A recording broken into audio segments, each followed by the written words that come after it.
Paula. Presente, doctor. Buenos días. Buenos días, María. García Falcones Leonardo. Buenos días, doctor. Presente. Buenos días, Leonardo. González Vázquez Fiorella Cristina. Presente, doctor. Buenas tardes. Buenos días, Fiorella. Jiménez León Jofré Josep.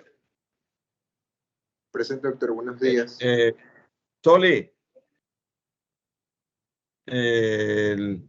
Jiménez León Jofré Josep. Ya, ok. Buenos días, Jofré. Rubín López José Luis.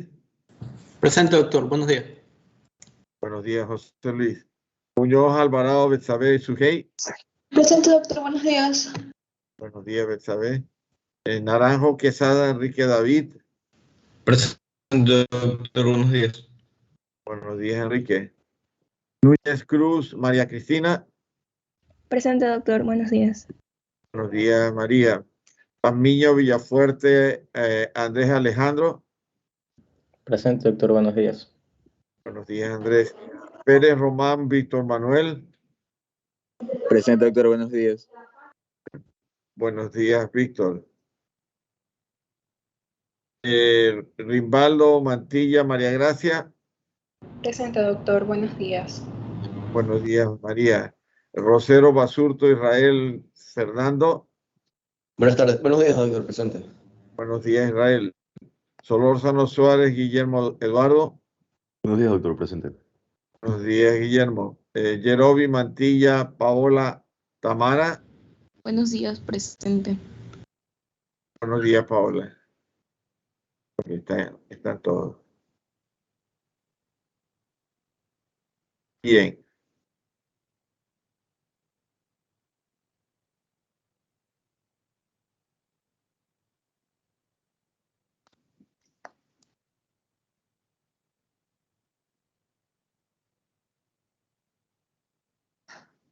Bien, el día de hoy vamos a continuar con lo que estábamos viendo en esta semana.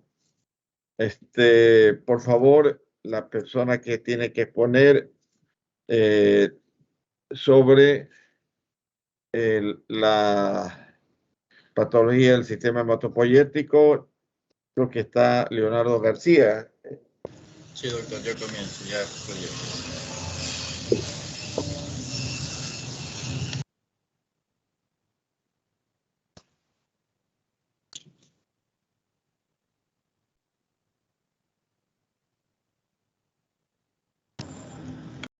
Ok, voy a comenzar, doctor. Listo. Te escuchamos, Leonardo. Buenos días, doctor. Buenos días, ayudante. Buenos días, compañeros. Somos el grupo 5 y vamos a hablar sobre el sistema hematopoyético. Siguiente, por favor. Específicamente les voy a hablar sobre lo que es el mieloma múltiple. Siguiente, por favor. Bueno, hablando de lo que es la definición, tenemos que el mieloma múltiple es un trastorno maligno el cual se va a caracterizar por la proliferación neoplásica de células plasmáticas, las cuales producen una inmunoglobulina monoclonal, y se cree que esa patología evoluciona a partir ya de una etapa maligna, de manera sintomática, de lo que era una proliferación de células plasmáticas clonales denominada gamapatía monoclonal de importancia indeterminada. Siguiente.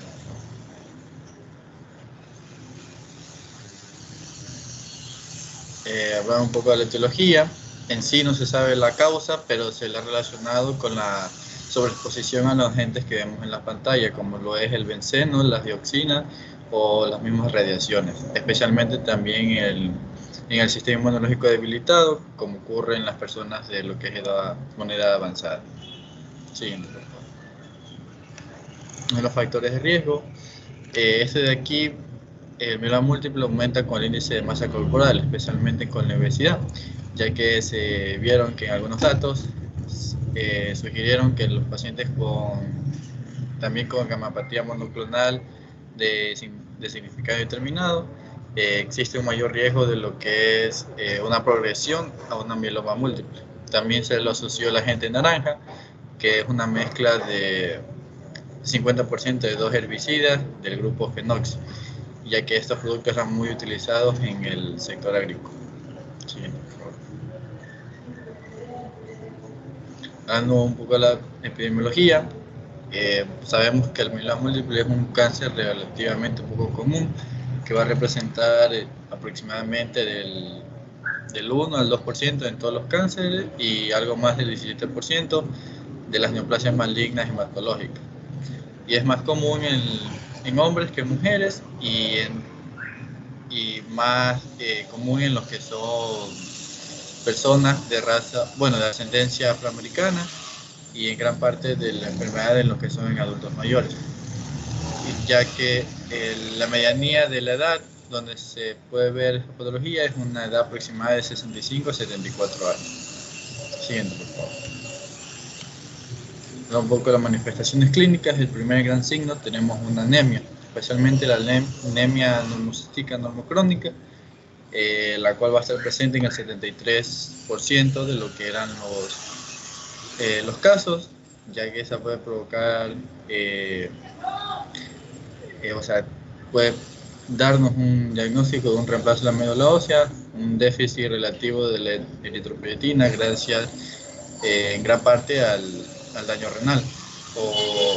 Y este de aquí nos va a tener como que manifestaciones más macro, como lo es vamos a ver en el examen físico una palidez y fatiga en el paciente. La segunda manifestación es el dolor óseo. En sí es una característica importante del mieloma múltiple, ya que esta puede provocar una fractura patológica, y esta de aquí se va a dar principalmente en lo que es en el esqueleto central, lo que corresponde a espalda, cuello, hombro y pelvis, en vez de irse a lo que son las extremidades. Y el dolor es a menudo inducido por el movimiento y es menos común durante la noche, a menos que pueda ocurrir un cambio de posición en las personas.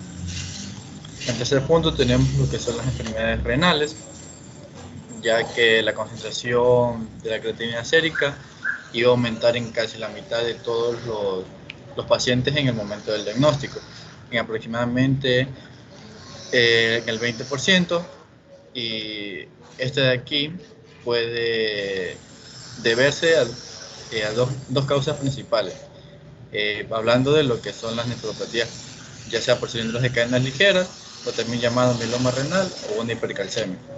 Y otras causas de insuficiencia renal en un paciente ya con mieloma múltiple incluyen los que son amiloidosis, que eran amiloidosis concurrentes de cadenas ligeras, o enfermedades por depósito de cadenas ligeras y daño renal inducido por lo que es fármaco.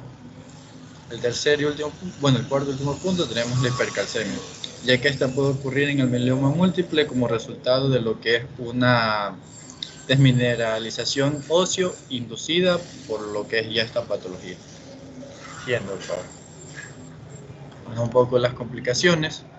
El primero, tenemos la acumulación extradural de la médula espinal, ya sea por un plasmocitoma extramedular o un fragmento de hueso que se dio está ahí debido a una fractura, debido a la fractura de aquí, porque debe sospecharse en pacientes que presentan dolor lumbar intenso junto con debilidad o parestesia de las extremidades inferiores, o más extremadamente pacientes con disfunción o incontinencia de lo que es vejiga o del mismo intestino. Segundo punto, tenemos lo que es la hiperviscosidad, pero esto se ha notado más casos raros y generalmente se han asociado con la hemoglobulina M, y ya es considerado una emergencia médica, ya que este síndrome se va a caracterizar por lo que es una hemorragia oronasal, visión borrosa, algunos síntomas neurológicos como es la confusión y también lo que es una insuficiencia cardíaca. En tercer punto tenemos la radiculopatía, que generalmente se da en lo que es en el área torácica o en el área lumbosacra, y es la complicación neurológica más común que vamos a ver en el mieloma múltiple, y esta nace de lo que es ya sea por la compresión del nervio, por un plasmocitoma paravertebral o por el propio hueso que ha sido colapsado en cualquier fractura. En punto tenemos la neuropatía, que esta está relacionada con el mieloma múltiple, pero también es poco común en el momento del diagnóstico inicial. Y cuando se está presente, se sospecha ya de una amiloidosis ya consistente de base. En el último punto tenemos la encefalopatía, que, bueno, esta se da por niveles elevados de amoníaco, ya que vi que se han notificado casos raros de encefalopatías por niveles elevados de amoníaco en sangre, en ausencia ya de una afección hepática, sino que era porque las líneas celulares del mieloma ya desarrollado, estos pacientes iban a producir cantidades elevadas de amoníaco, y por eso presentaban. Siguiente, por favor.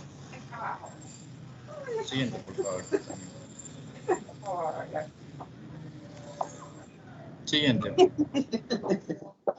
Y hablando de lo que nos toca hoy, en cambios morfológicos microscópicos, en este corte de aquí es una biopsia de médula ósea a un mediano aumento, y va a haber sábanas de células plasmáticas que son muy parecidas a las células plasmáticas normales, con núcleos excéntricos y citoplasma abundante y basófilos. Y en algunos casos las células del mieloma también pueden ser pobremente diferenciadas. Siguiente, por favor. Bueno, el diagnóstico definitivo. Tenemos, como lo vemos en la imagen, las lesiones típicas en circulares, también conocidos en sacabocados, que lo podemos ver con la cruz roja que está en la pantalla.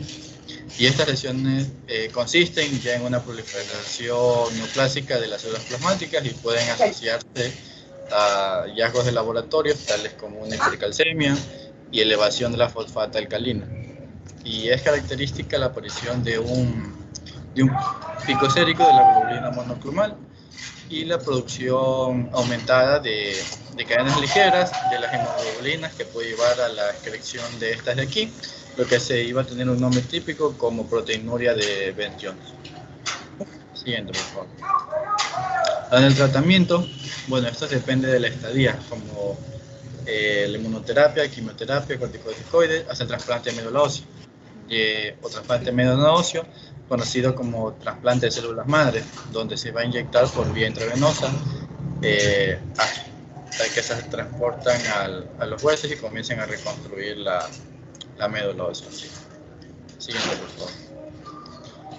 Doctor, voy a comenzar a leer el astro. No, siguiente, por favor, ese es el del anterior. Ahí está. Ahí sí. Progression and persistence of malignancy or influenced by the local tumor microenvironments and future eradication of current incurable tumor will impart edge on our understanding of malignant cell biology in the context of the nourishing surrounding. Here we generate per single cells the transcriptomic data of tumor cells and the bone marrow immune and stromal microenvironment in multiple myeloma. This analysis identify myeloma-specific inflammatory mesenchymal stromal cells, which especially collocates with tumor cells and immune cells and transcribed genes involved in tumor survival and immune modulation. Inflammatory stromal cells signatures were driven by stimulation with pro-inflammatory cytokines and analysis of immune cells, sophisticated interferon responsible effector T cells and CDH cells memory T cell population as potential source of stromal cell activated cytokines. Truncated stromal inflammation in individual over time revealed that sextifold and tumor induction therapy is unable to reverse bone marrow inflammation, predicting a role for mesenchymal stromal cells in disease persistent. Okay, very good. Which is the most important you want to remark in this aspect? The most important is that the analysis identify myeloma-specific inflammatory mesenchymal stromal cells, which especially collocated with tumor cells and immune cells and transcribed gene is involved in tumor survival and immune modulation, and that tranquil stromal inflammation in individual over time reveal that successful and tumor in induction therapy is unable to revert bone mirror inflammation, predicting a role for mesenchymal stromal cell in this persistent. Okay, good.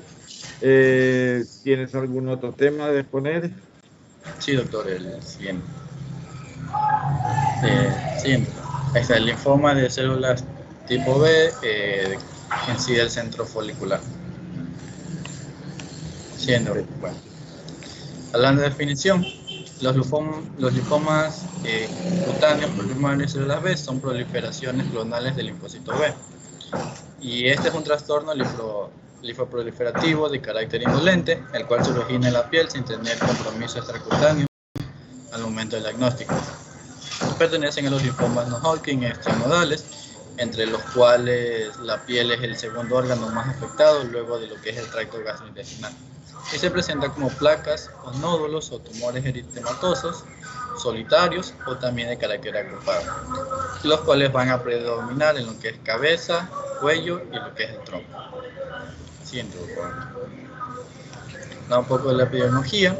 Estos linfomas cutáneos primarios de células B, tipo centrofolicular, es el subtipo más común de los linfomas cutáneos primarios y constituyen cerca del 55% de los mismos.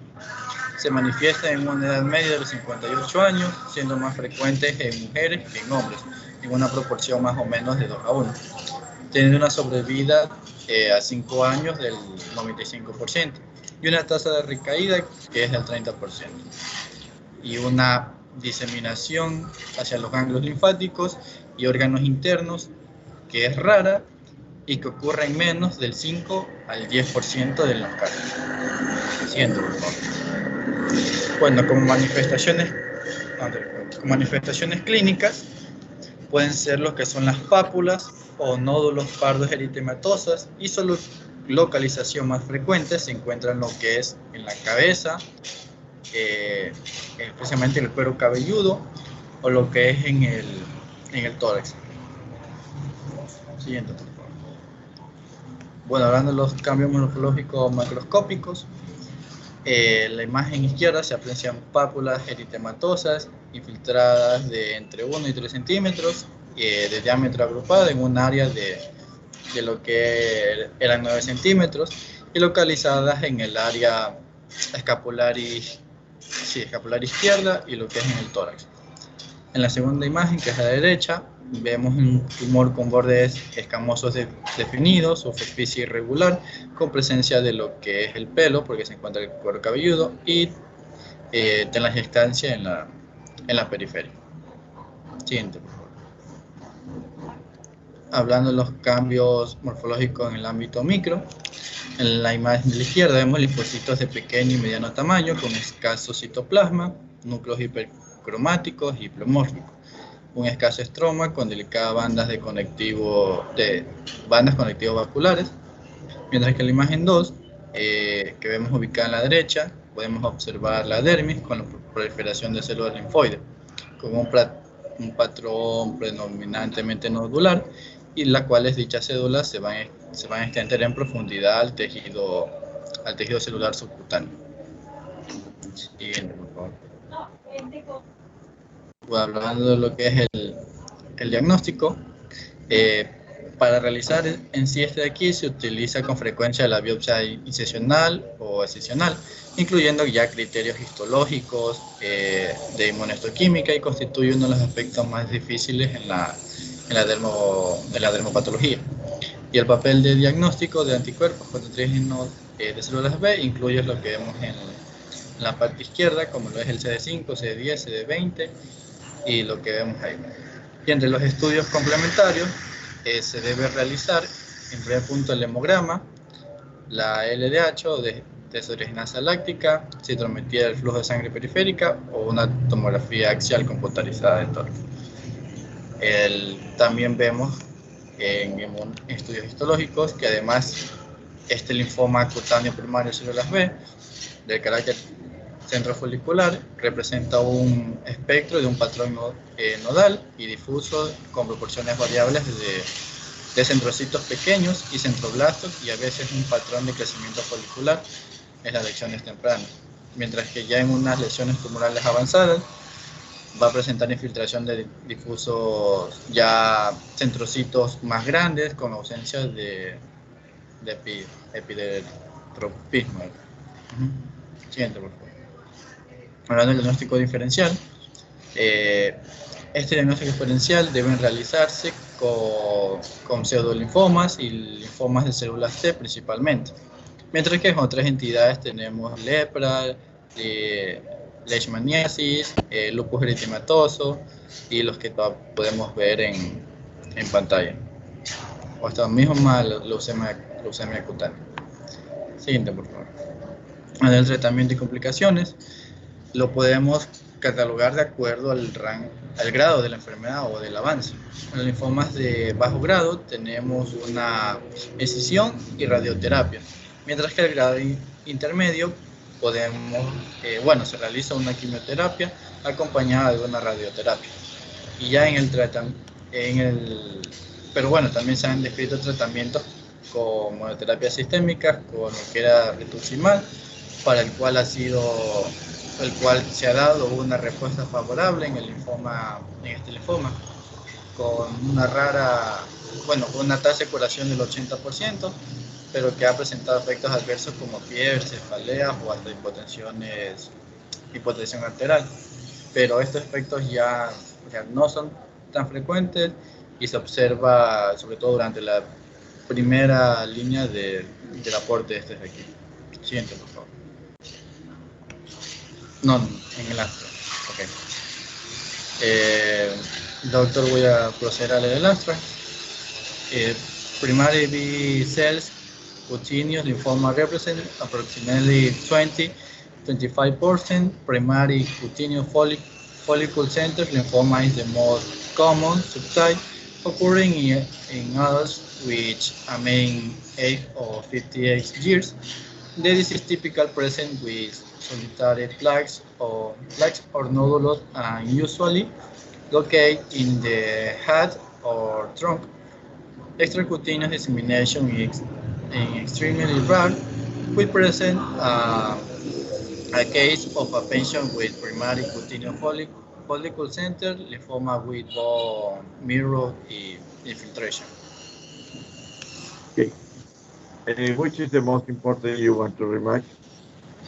The most important for me is the primary cutaneous follicle center lymphoma is the most common subtype occurring in adults with a mean age of 58 years, and that this is typical present which is solitary plaques or nodules and is usually located in the head or trunk, and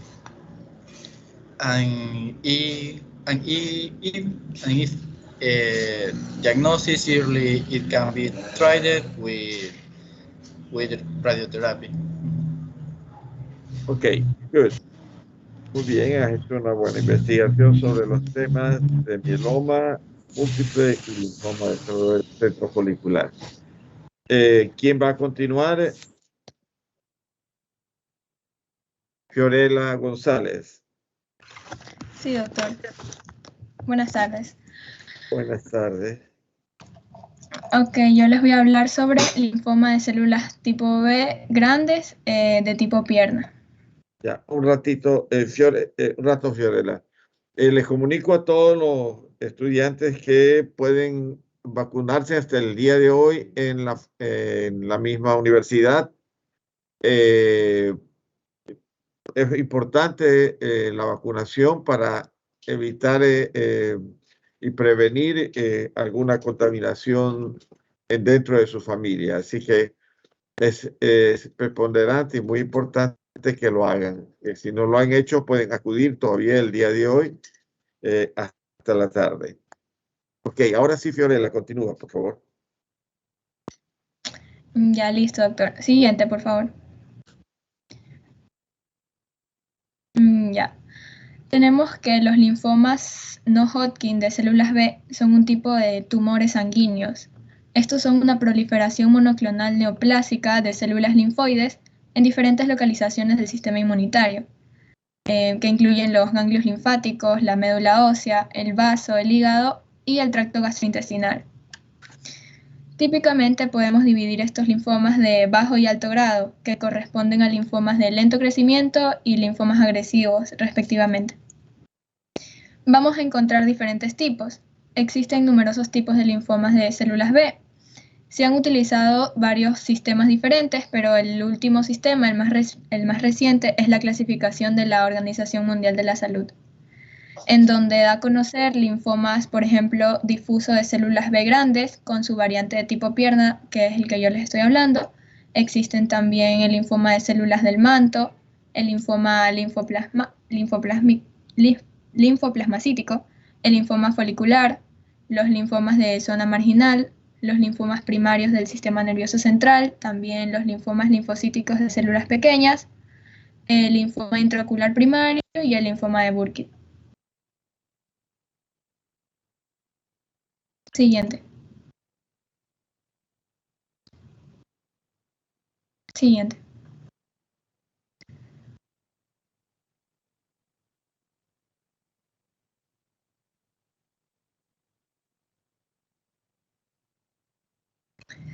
Específicamente hablando del linfoma de tipo pierna, este es un subtipo del linfoma primario que está caracterizado por la presencia de nódulos o tumores coalescentes en las piernas de los pacientes mayores. Va a tener un infiltrado celular denso y predominantemente va a estar formado por centroblastos e inmunoblastos. De manera característica, estas lesiones van a afectar a las piernas, aunque esporádicamente pueden aparecer lesiones con la misma morfología en otras localizaciones anatómicas. Por lo general, estos tienen un comportamiento clínico indolente. Y según la nueva clasificación de la Organización Mundial de la Salud, los linfomas cutáneos reconoce al fin al linfoma de células B grandes tipo pierna como una entidad aparte de los linfomas de células B grandes. Siguiente, porfa. Vamos a tener que este tipo de linfoma es más frecuente en pacientes mayores de los 70 años y va a predominar en las mujeres, ya que su relación es de 3 o 4 a 1 con respecto a los hombres. Este tipo de linfoma se va a diseminar más a menudo a otros sitios extracutáneos y van a tener un peor pronóstico. Siguiente. Ahora la fisiopatología. El mecanismo que producen los linfomas tipo B es desconocido, aunque en algunos casos se ha comprobado que existe una estimulación antigénica persistente de, por ejemplo, agentes infecciosos como virus, ya sea el herpes virus tipo 8, la hepatitis C, la inmunodeficiencia humana o el virus Epstein-Barr. También pueden jugar un rol las bacterias como la Borrelia burgdorferi o enfermedades autoinmunitarias como el síndrome de Sjögren, tiroiditis autoinmunitaria o anemia hemolítica autoinmunitaria, aunque no en todas las series se han comprobado estas asociaciones. Siguiente. Ahora tenemos los cambios microscópicos. Podemos observar aquí, histológicamente, este caso va a presentar un infiltrado dérmico denso, compuesto principalmente por células atípicas, que van a medir de 15 a 18 micras. Podemos observar nucleolos prominentes y las células están distribuidas entre sí entre centrocitos, centroblastos e inmunoblastos. Vamos a encontrar mitosis abundantes y los estudios inmunohistoquímicos ponen de manifiesto a las células B neoplásicas monotípicas positivas para los antígenos CD20 y CD79, y en cambio una negatividad para los CD10 y BCL6.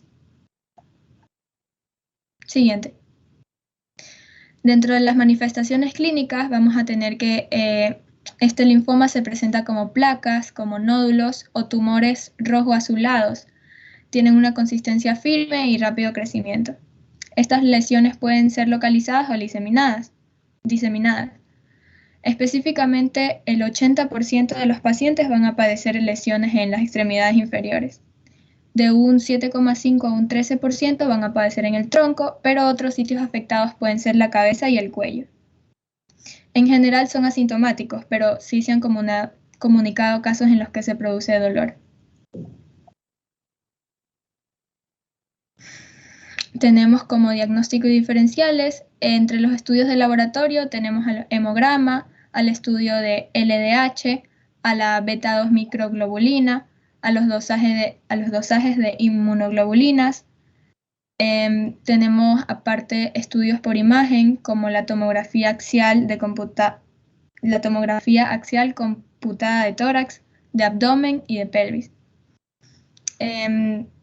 Y solamente se va a incluir el cuello siempre y cuando exista alguna lesión en la cabeza o en el cuello. De ahí no se hace un TAC de ahí. Aparte se puede llevar a cabo una punción por aspiración y una biopsia de médula ósea. Ahora tenemos los diagnósticos diferenciales. En primer lugar tenemos el linfoma sistémico. Alrededor del 10% de los pacientes con este tipo de linfoma va a presentar lesiones muy parecidas, que son difíciles de diferenciar. Por lo tanto, su diferencia radica en la presencia de síntomas sistémicos, como la pérdida de peso, la sudoración nocturna, los escalofríos, inflamación de los ganglios linfáticos, la tos, dolor abdominal y cefalea. Todos estos síntomas se encuentran totalmente ausentes en un linfoma cutáneo tipo pierna. Por otro lado, tenemos el linfoma cutáneo primario de tipo centro folicular. Este tipo de lesiones son sumamente parecidas, entonces asimismo el diagnóstico a simple vista, la diferenciación debe basarse en una combinación de criterios biológicos y de inmunohistoquímica. La mayor diferencia es que este tipo de tumor afecta a pacientes relativamente más jóvenes con una media de 58 años. Y aparte que presenta positividad para el CD10, el cual es generalmente negativo en el linfoma tipo pierna. Tenemos también el linfoma cutáneo primario de la zona marginal, asimismo van a ser similares a simple vista, por lo tanto, histológicamente este va a contar con células pequeñas con núcleos irregulares, mientras que el linfoma de tipo pierna va a presentar células grandes. Y el linfoma cutáneo de células T se puede manifestar por medio de marcadores que expresan las células T, como el CD2, CD3 y CD5, que no los va a presentar nunca un linfoma de células B.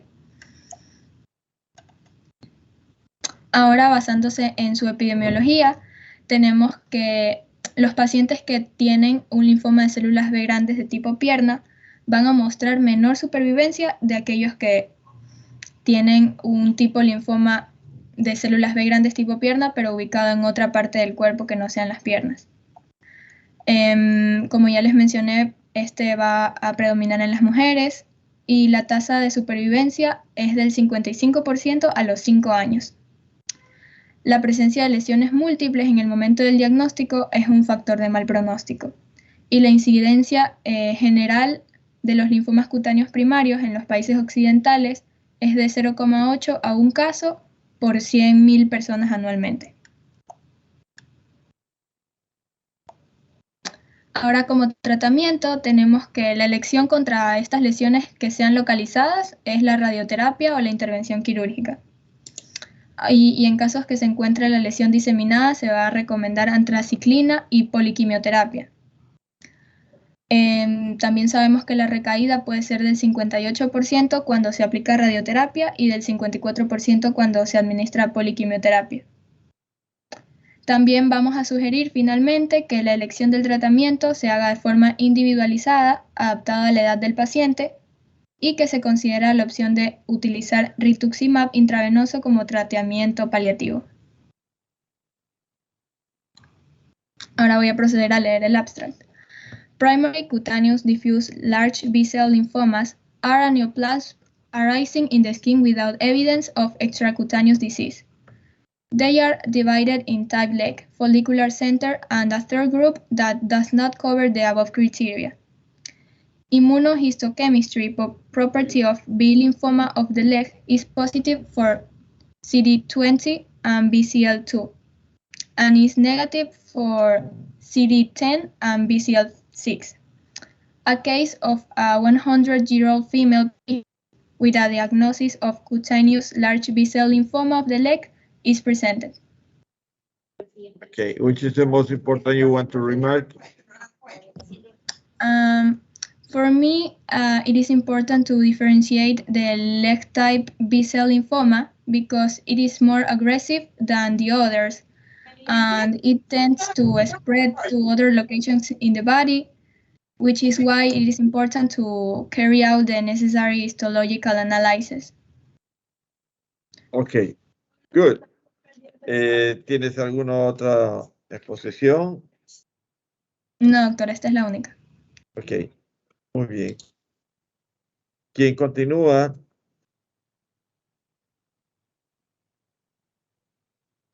Lobel Campaña. Ok, Lobel, te escuchamos.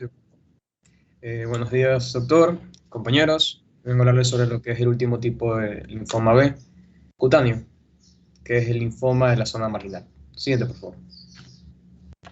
Como definición de este linfoma tenemos que saber que es una tumoración benigna, poco frecuente, que se origina en los linfocitos B, haciendo estos que ataquen a la piel, presentándose típicamente como un nódulo debajo de la piel del mismo color de la piel, que por lo general se encuentra ubicado, localizado en el tronco y en las extremidades, específicamente en sus partes más proximales.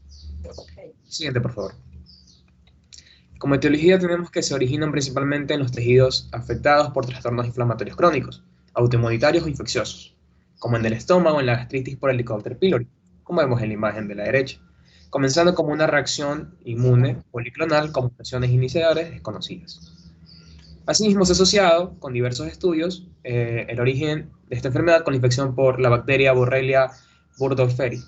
Sin embargo, ninguno es concluso y hay muchos sesgos en los artículos. Por ende, sigue siendo desconocida la etiología. Siguiente, por favor. En cuanto a la epidemiología, tenemos que el linfoma de la zona marginal representa aproximadamente del 20 al 25% de los linfomas cutáneos, siendo estos los menos frecuentes de los linfomas del tipo B. Son más frecuentes en mujeres que en hombres en una proporción 2/1 y suelen manifestarse aproximadamente a los 60 años de edad. Siguiente.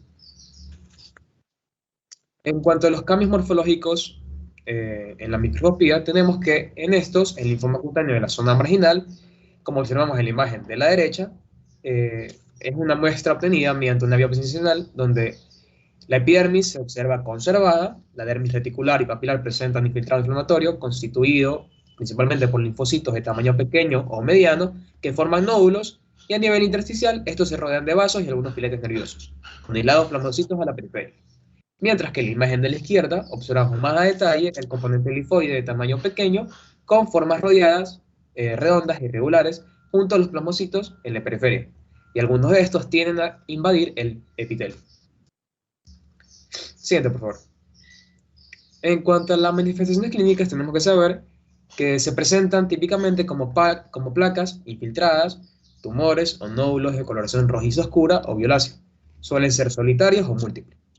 Localizados generalmente, como lo dije anteriormente, en las zonas proximales de las extremidades y tronco, y con menor frecuencia en el cuello y cabeza. En ocasiones se observan placas infiltradas o lesiones arciformes rodeadas por nódulos a la periferia, pero estos en muy raros casos.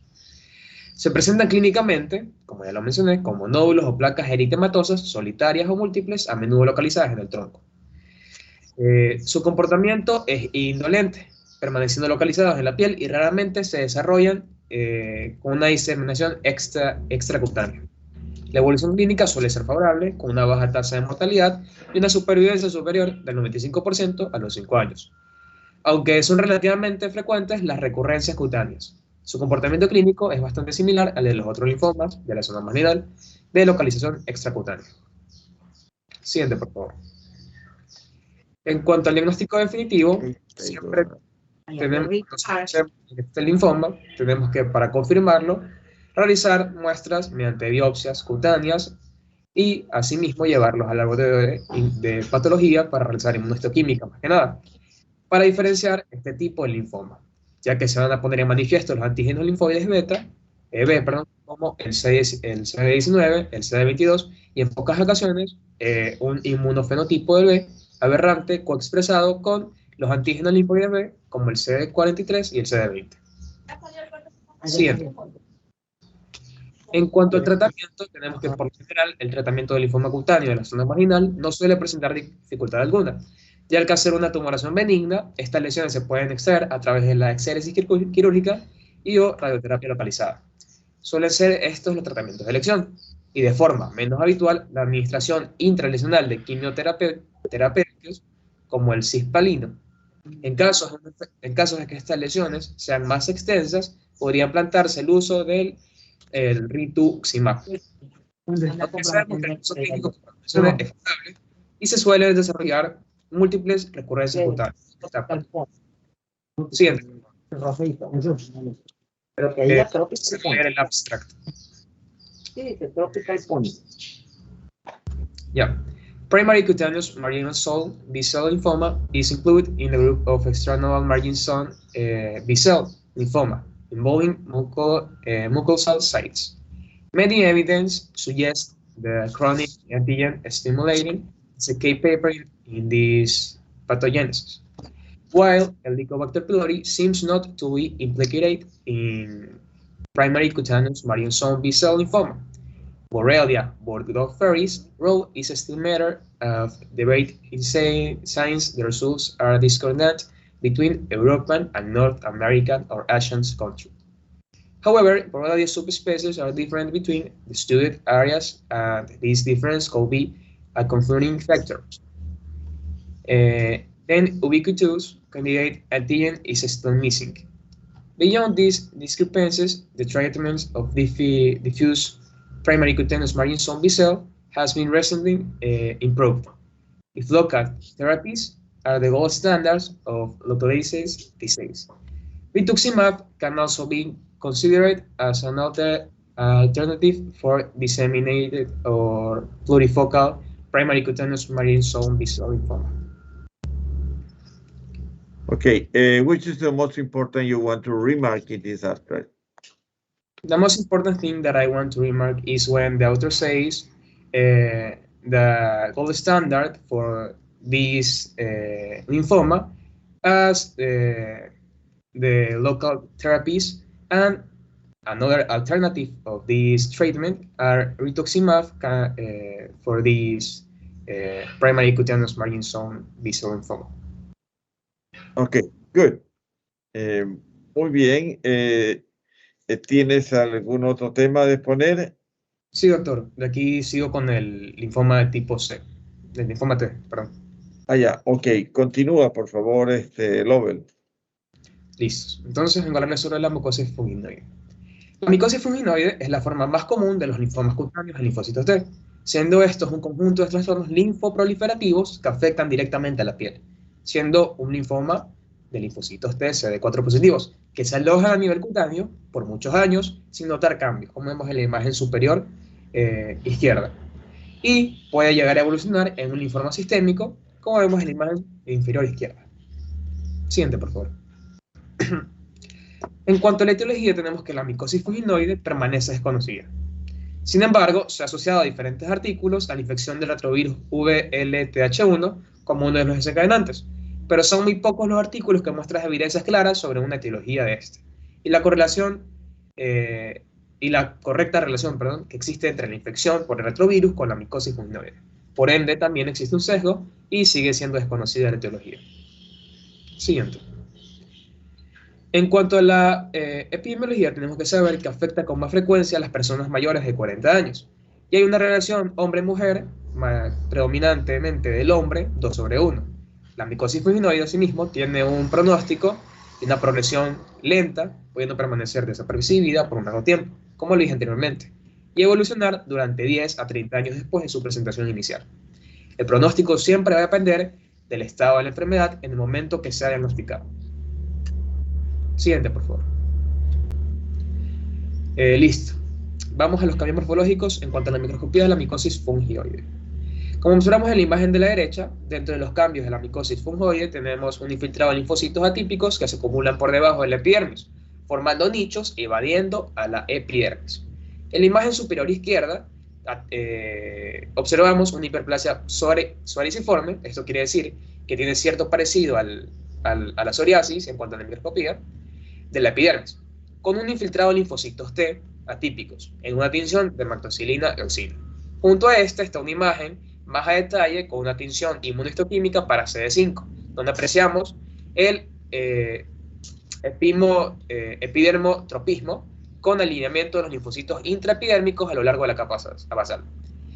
La presencia de células pequeñas, como observamos también en esa imagen, forman agregados en forma de banda dentro de la dermis superficial e invaden a la epidermis en formas de células aisladas y pequeños grandes grupos. Se las conoce estas como las células de Cesari-Lutzner cuando forman pequeños agregados epidérmicos, conocidos estos como los microabscesos de Poitier, siendo esto lo más característico a nivel microscópico de la micosis fungioide. Y por último, en la imagen inferior izquierda observamos más a detalle células pequeñas con núcleos lobulados que infiltran a la dermis y se extienden a la epidermis, formando los famosos microabscesos de Poitier mencionados anteriormente. Siguiente, por favor. En cuanto a las manifestaciones clínicas, tenemos que la micosis fungioide presentará así múltiples fases. En primer lugar, presentará la fase premiótica, en donde se va a presentar un sarpullido rojizo y escamoso en partes del cuerpo donde no está expuesto al sol. La otra fase será la fase de manchas, donde ésta se presentará un sarpullido rojizo y fino que aparece un eczema. Siguiente estará la fase de placas, donde se van a presentar pequeños bultos elevados como pápulas o lesiones duras en la piel que a veces están enrojecidas. Y esta es la fase donde generalmente se tiene la sospecha clínica de esta patología.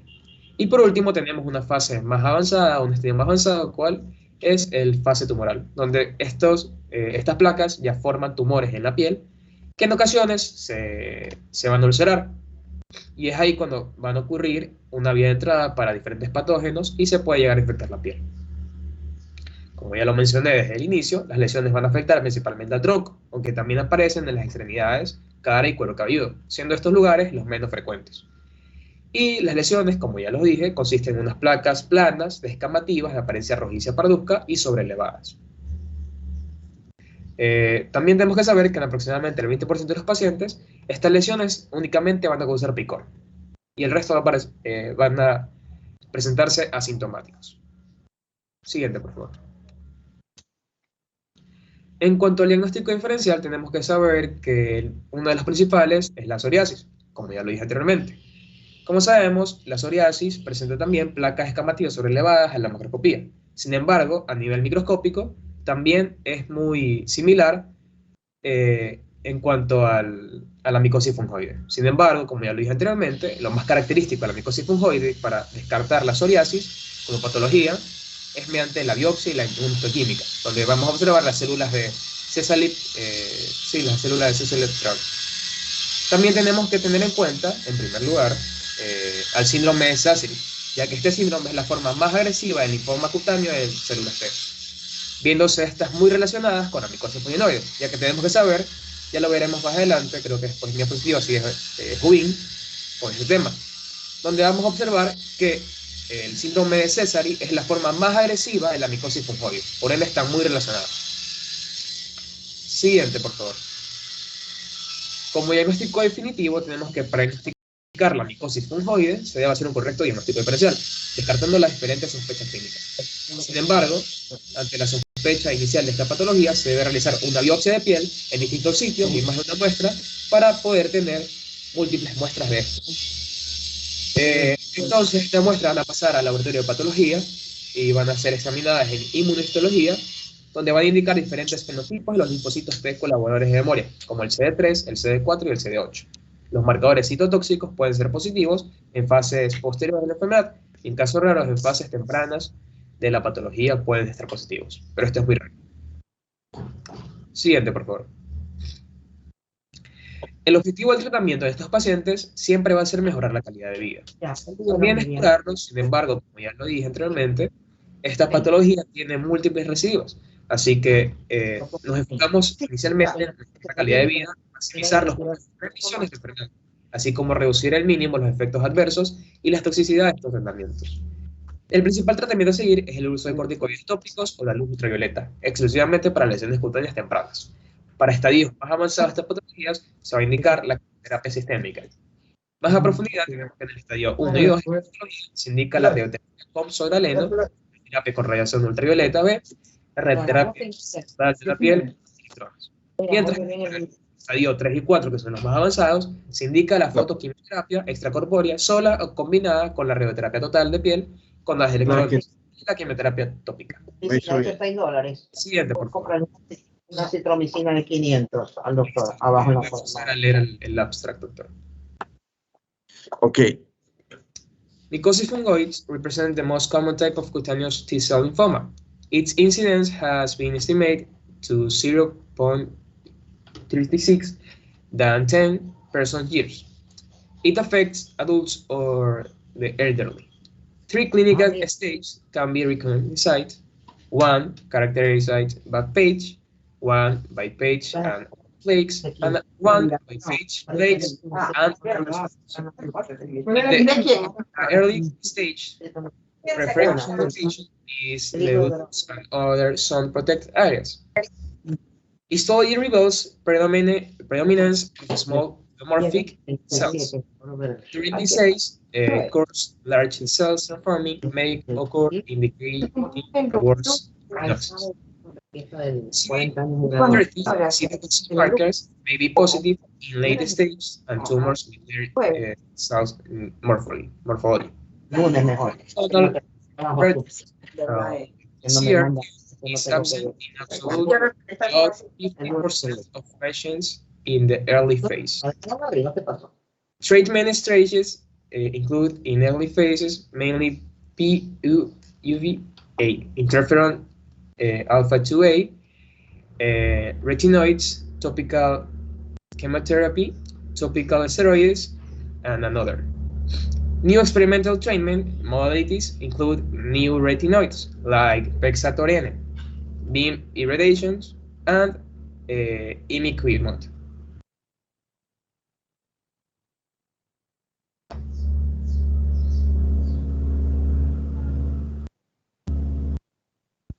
Which is the most important you want to remark? Yeah, the most important thing that I want to remark of this abstract is when the author says the difference, well, the study reveals the most important of the study of this of the mycosis fungoides. When predominance of small pleomorphic cells like cerebrimiform is the most characteristic of this pathology. Ok, good. Muy bien, Lovell ha hecho una buena investigación sobre los dos temas. Con eso concluyes tu exposición. Sí, doctor. Ok, muy bien, te felicito. ¿Quién continúa? Buenos días, doctor. Ahorita voy a hablar sobre el síndrome de Sézary. Muy bien, José Luis. Te escuchamos. Okay. La siguiente, por favor. Bueno, para empezar, buenos días, doctor. Buenos días, ayudantes de cátedra y compañeros presentes. A continuación vamos a hablar sobre el síndrome de Sézary, que como mi compañero mencionó, se puede considerar como una forma más maligna de esa afectación. Para empezar, tenemos que tener en cuenta que esta es una forma agresiva de lo que es el linfoma cutáneo de células T. Esta se la puede diagnosticar por lo que es una tríada, conocida como la eritrodermia, la linfadenopatía y los linfocitos atípicos circulares, también conocidos como las células Sézary. La siguiente, por favor.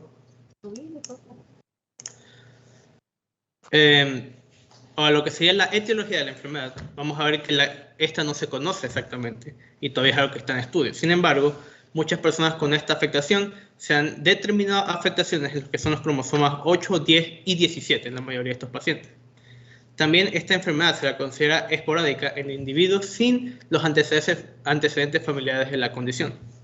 El síndrome de Sézary se encuentra estrechamente vinculado a lo que es la fungoides de la micosis, que es otra forma del linfocito T en relación con la piel, el linfoma del linfocito T en relación con la piel. Los fungoides de la micosis son caracterizados por la presencia de un remiendo o de una placa, mientras que el síndrome de Sézary es determinado por la presencia de una erupción de piel dispersa. La siguiente, por favor. El síndrome de Sézary se encuentra mayoritariamente en gente envejecida, de 60 años para arriba, y se asocia comúnmente a una tasa de supervivencia muy inferior. El síndrome de Sézary es también predominante en los que son los varones y más común aún en individuos con ascendencia de afroamericanos. Además, algunos casos raros de síndrome de Sézary también se han encontrado en niños. La siguiente, por favor. En una biopsia, para que la pasen de una vez. En lo que es la fisiopatología, vamos a ver que la micosis fungoide y el síndrome de Sézary son enfermedades por las que los linfocitos se vuelven malignos y afectan la piel.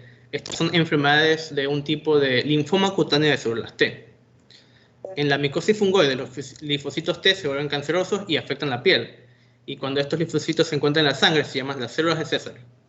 Sin embargo, en el síndrome de Sézary, los linfocitos T cancerosos afectan la piel y estas se encuentran muchas células de Sézary en la sangre. La siguiente, por favor. La siguiente, por favor. Ahora, lo que van a ser los cambios morfológicos en la microscopía, vamos a encontrar estas células, las conocidas células de Sézary. También se las conoce como las células de la micosis, células de Lutzner o células monstruosas, las cuales son linfocíticos atípicos con núcleo cerebriforme hallados en la sangre y los tejidos. Estas presentan un núcleo que, como se puede observar en la imagen, ocupa lo que es un 3/4 de la célula, con indentaciones y cromatina condensada y un citoplasma con escasas organelas. Se presume que estas células se originan en la dermis y no son específicas del síndrome de Sézary, ya que pueden estar presentes en la micosis fungoide y otras dermatosis como la psoriasis, la dermatitis atópica, queratosis actínicas, carcinomas vasocelulares, vasculitis, lupus discoide, líquen plano e incluso el 5% de las personas sanas. La siguiente, por favor.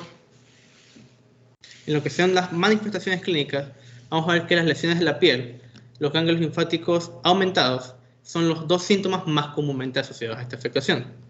También la fiebre, los edemas, la alopecia densamente y la piel dura, las anormalidades y el ectoprión, el cual es una condición del párpado reversido, son algunos de los síntomas del síndrome de Sézary. También se ha observado que en algunos pacientes el síndrome de Sézary no pueden mantener el control de su cuerpo, de la temperatura de su cuerpo. La siguiente, por favor. En diagnóstico diferencial vamos a ver que la evaluación de los síntomas característicos es el paso inicial de la diagnosis. Primero se empieza con una prueba de laboratorio para así fijar un hemograma completo. También se hace la mancha periférica de la sangre, el inmunofenotipo, la prueba de cambio TCR y la citometría de flujo, la cual también ayuda en la diagnosis. Los ganglios linfáticos aumentados se pueden determinar usando lo que es la exploración de la tomografía calculada y la exploración de la tomografía por emisión de positrones. El pecho, el abdomen y la pelvis se examinan generalmente. Y finalmente, una biopsia de la piel se utiliza para así confirmar la diagnosis. El andamiaje para el síndrome cutáneo de Sézary se basa en una evaluación de la piel, de los ganglios linfáticos, de las vísceras y de la sangre. Y los escenarios se colocan del 1er al 4º grado de acuerdo a la severidad de la condición. La siguiente, por favor. En la epidemiología vamos a ver que se presentan en personas de más de 60 años, con mayor frecuencia en los varones. También se muestra una prevalencia del 3% del síndrome de Sézary dentro de 1905 linfomas cutáneos primarios entre el 1986 y 2002, del grupo de linfomas cutáneos de Holanda y Austria. Esta estadística coincide con el registro argentino y de la WHO-EORTS. La siguiente, por favor. Y en el tratamiento y complicaciones, vamos a ver que el tratamiento para el síndrome de Sézary se decide después de fijar los síntomas y la severidad de la enfermedad. Naturalmente, el enfoque principal de cualquier terapia es destruir las células T. anómalas y así corregir estos desequilibrios inmunes causados por los linfocitos malos. También se puede utilizar la fototerapia para así tratar las lesiones de la piel. Asimismo, la radioterapia y la quimioterapia se pueden utilizar para así destruir las células cancerígenas. Los esteroides también son efectivos para controlar lo que es la piel con prurito. En lo que es la terapia biológica y la terapia apuntada, estas son opciones nuevas de la terapia que tienen menos efectos secundarios en comparación a los otros tratamientos mencionados. También el trasplante de la célula madre se puede utilizar en pacientes más jóvenes con enfermedad severa. Algo que también se debe tener en cuenta es que el síndrome de Sézary tiene ciertas características dermatológicas que se confunden a menudo con otras enfermedades de la piel, tras con el dermatitis atópico. Por lo tanto, la biopsia es muy importante para así determinar con qué enfermedad se está tratando. La siguiente, por favor. La siguiente. Gracias. Ahora en el abstract, a continuación. Sézary syndrome mimicking generalized psoriasis vulgaris. Sézary syndrome is the leukemic variant of cutaneous T-cell lymphoma. This disease is characterized by some reddish patches or plaques all over the skin, which extend to the whole body into erythroderma. Lymphadenopathy. It is also indicated by the presence of atypical lymphocytes called Sézary cells. This case report is aimed to know clinical manifestation, examination, and management of Sézary syndrome, which clinically resembles general psoriasis. A 60-year-old man came with scarlet reddish-brown plaques all over his body. He was accompanied by lymphadenopathy on the supraclavicular lymph node right and left, as well as intense itching. Other clinical features were alopecia, palmoplantar hyperkeratosis, anicodystrophy, facies leonine without anesthesia on the lesion, and enlargement of peripheral nerves. From the laboratory test, an increase in the number of leukocytes and Sézary cells were found in peripheral blood smear examination, while the histopathology showed focal antropy and acanthosis of the epidermis and dense infiltration of lymphocytes in the dermoepidermal junction and superficial dermis. Patient received 3 times 5 milligrams, 1 cycle of methotrexate with 0.1% cream mometasone furoate, and 3 times 1 tablet of CTM for adjunctive therapy. Methotrexate was discontinued because there was a disturbance in the liver function and the deterioration of patient's condition. After 25 days of treatment, the patient got sepsis and then passed away. Early onset of Sézary syndrome in this case is difficult to know because the clinical manifestation is similar with psoriasis vulgaris. Supporting examinations such as laboratory tests, blood smear, and histopathology examination could help the diagnosis. The presence of lymphadenopathy and atypical lymphocytes in the peripheral blood and the extensive screening reflect the poor condition of the patient.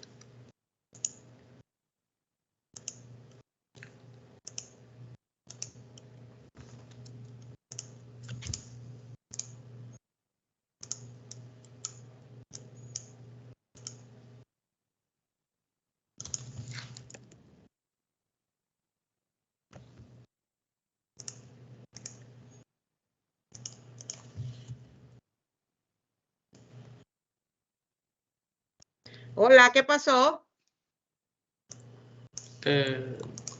Hola, doctor. ¿Temblor? ¿Sintieron el temblor? El doctor ahorita está en un corte por congelación, pero ya está aquí, ya viene. Ya, muchas gracias. Uy, ¿a qué hora? Pero sigues poniendo. ¿Ya terminaste, José Luis? Sí. Okay. Which is the most important you want to remark? Well, the thing I would like to bring attention to is that I was mentioned previously, this disease of Sézary syndrome is easily confused with other affections of the skin, like dermatitis, the affection that my partner was talking about, and in this case, psoriasis. What makes this confusion so dangerous is that these other skin conditions, normally they aren't very dangerous. They can be treated topically with treatment. However, in the case of Sézary syndrome, this is a very aggressive a malignant disease that can cause the death of the patient, like it was presented in this case, which is why the advancement of the diagnosis of this disease is very important in order to isolate the disease and treat it immediately before it can affect the patient's condition further.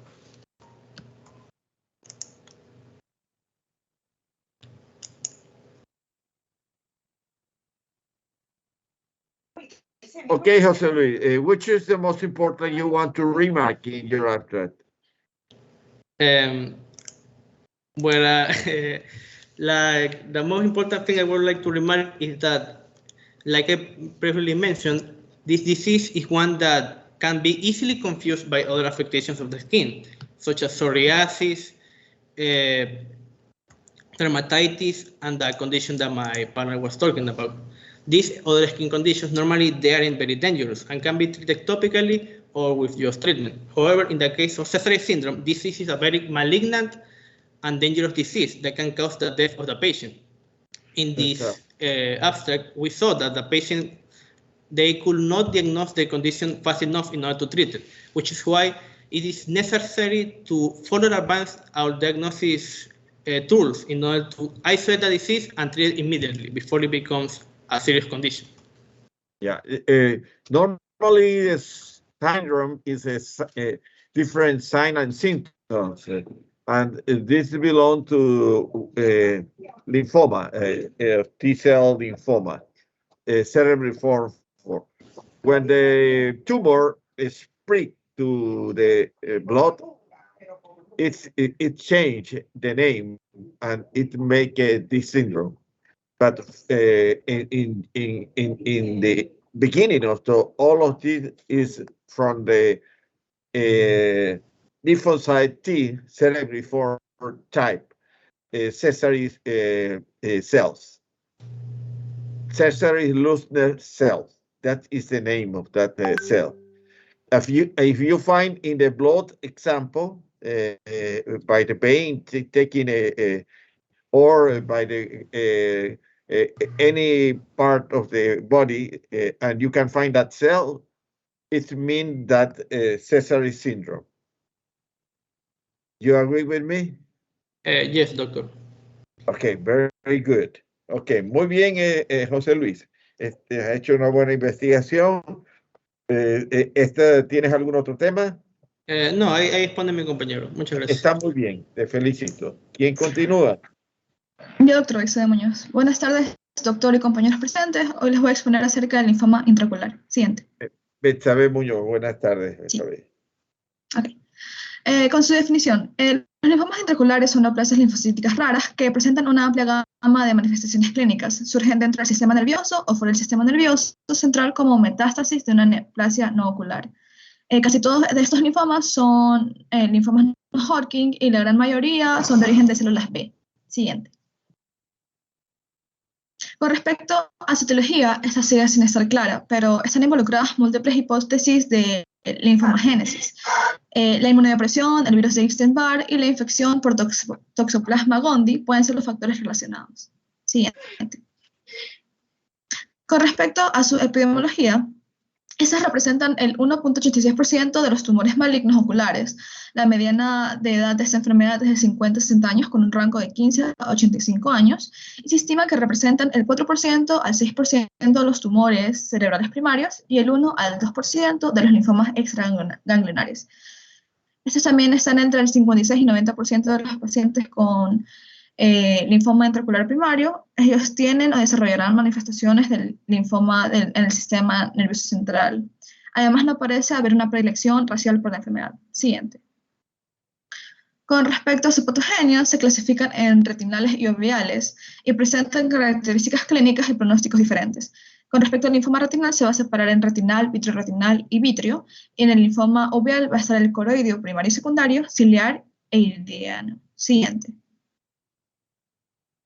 Con respecto a los cambios morfológicos desde el punto de vista microscópico, vamos a poder observar la citología típica de células de linfoma intraocular primario, del vitrio, que muestra varias células linfoides atípicas con citoplasma basófilo y grandes núcleos irregulares prominentes.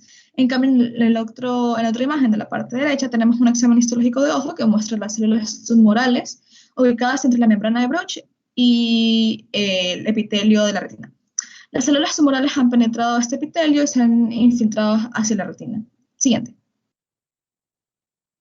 Aquí tenemos unas imágenes histopatológicas e inmunohistológicas del linfoma intraocular procedente de células B.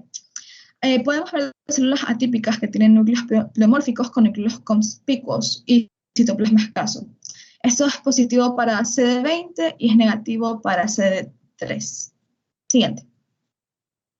Aquí tenemos unas imágenes histopatológicas e inmunohistológicas del linfoma intraocular procedente de linfocitos T. Aquí podemos ver las células linfoides de tamaño mediano a grande, con núcleos atípicos que se visualizan con tinción de hematoxilina y eosina. Además, se identifican como CD3 positivas y CD20 negativas. Siguiente. Con respecto a sus manifestaciones clínicas, tenemos que en un 40-50% de los casos va a haber una visión borrosa, de un 25 al 30% la disminución de agudosidad visual y también de un 20-25% va a haber flotadores. Además, generalmente el ojo va a estar blanco y va a ser indoloro. Siguiente.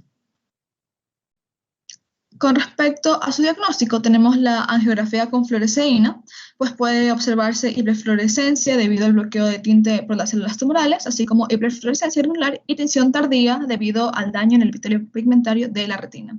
También tenemos la tomografía de coherencia óptica, pues las lesiones subretinianas granulares pueden verse cuando existen lesiones subretinianas. También está la autofluorescencia de fondo de ojo, pues existen muchos patrones de autofluorescencia del fondo de ojo del linfoma intraocular, y también tenemos lo que es la vitrectomía diagnóstica. Pues para el diagnóstico el estándar de oro es la inspección citopatológica del líquido ocular o las biopsias corioretinianas. Siguiente. Con respecto a su diagnóstico diferencial, lo vamos a diferenciar en tres grupos: los desórdenes inflamatorios, causas infecciosas y neoplasias. En los desórdenes inflamatorios tenemos la uveitis posterior, intermedia o panuveitis, la choroiditis multifocal, PSET, epiteliopatía pigmentaria placoide multifocal posterior aguda. También está el síndrome de puntos blancos evanescentes, la choroidopatía de perdigónada, la choroidopatía serpiginosa, la oclusión arterial y venosa retinal o vasculitis, la anginitis en rama congelada y la sarcoidosis. En las causas infecciosas tenemos el tuberculoma, la rinitis, el endoftalmitis, la uveitis herpética, la toxoplasmosis, la necrosis retinal aguda y la sífilis. Y en el caso de las neoplasias tenemos el cáncer metastásico y el melanoma amelanótico. Siguiente. Con respecto a su manejo de tratamiento, tenemos que se van a aplicar la quimioterapia intravítrea, la quimioterapia sistémica y la radioterapia. En caso de que el paciente tenga un linfoma intraocular sin afectación sistémica al sistema nervioso central, se debe limitar al tratamiento local, en donde se va a incluir el metotrexato intraocular y o la radiación ocular para minimizar las toxicidades sistémicas.